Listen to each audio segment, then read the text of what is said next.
Okay, today we're going to talk about how to attach a hawk bell to a decoration. This is an old thing that was done a lot of times just to help accent a piece, add a little finishing touches. So that's what we're going to do today. We've got one left to put on, and here's what you're going to need. You need some scissors.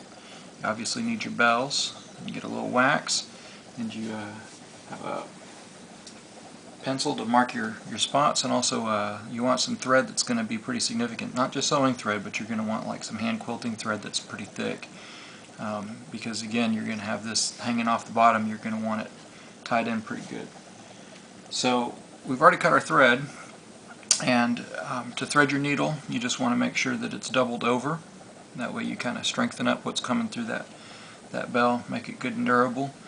And then you're going to want to make sure that you've marked where you want it. You know, if you want them evenly spaced across the bottom of a dress or a blanket or something like that. There's a number of ways you can do that, but if you need to, you can use your marking pencil and kind of mark where on the spot it's going to be, and then that way you can just go down. It makes it a lot faster than having to measure every single time. So now that that's done, make sure that you have waxed your thread quite a bit. It's going to help keep the thread nice and durable. It's also going to help the thread slide through a lot easier and work out really well. So make sure you've done that. You're going to want to tie a real good knot at the bottom, however it is you prefer to do that. And then when you're ready, this is just a basic hem that we've put in here. But I'm going to come up and start my stitch. You're going to want to make sure that you're not coming through the back side in all of your stitching that you're going to do. But you want to bring it up, and then I usually like to just put one extra little stitch to bind it in before I actually start sewing.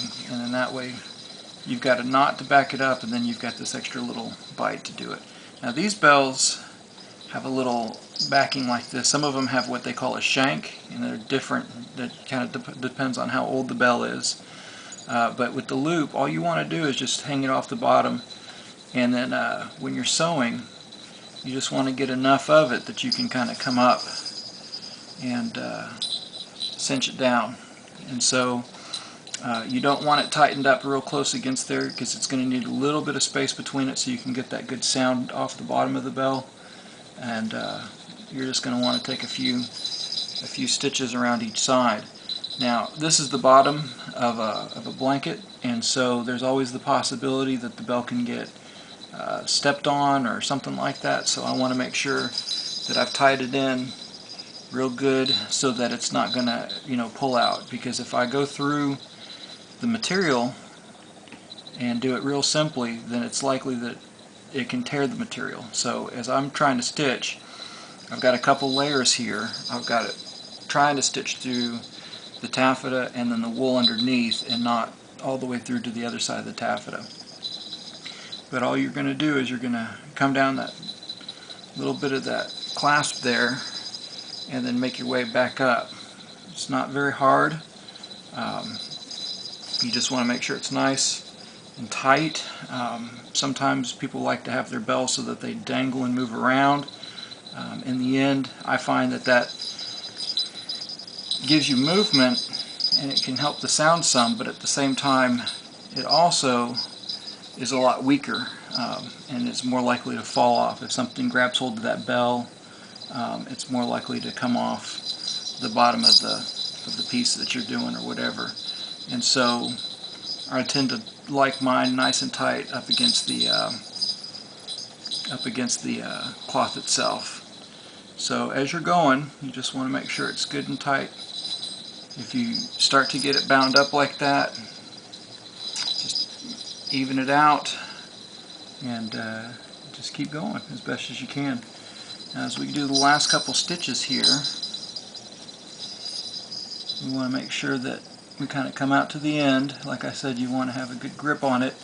The more stitches that you have all the way around, it's going to distribute the grip. So if something does get hold of it, let's say you have it in a chair or something, it gets caught up, at that point it's evenly distributed. If it's just in one little spot, it's more likely to tear. Ultimately, this doesn't keep it from tearing. You can still tear it pretty badly. but that's going to help balance it out across the entire piece. So now that you're finished, you just need to tie it off. And the way I do that, I like to take a couple of stitches through the material itself. I'm going to come across my little stitched line here, just taking a couple bites into the material so that it kind of cinches in on itself.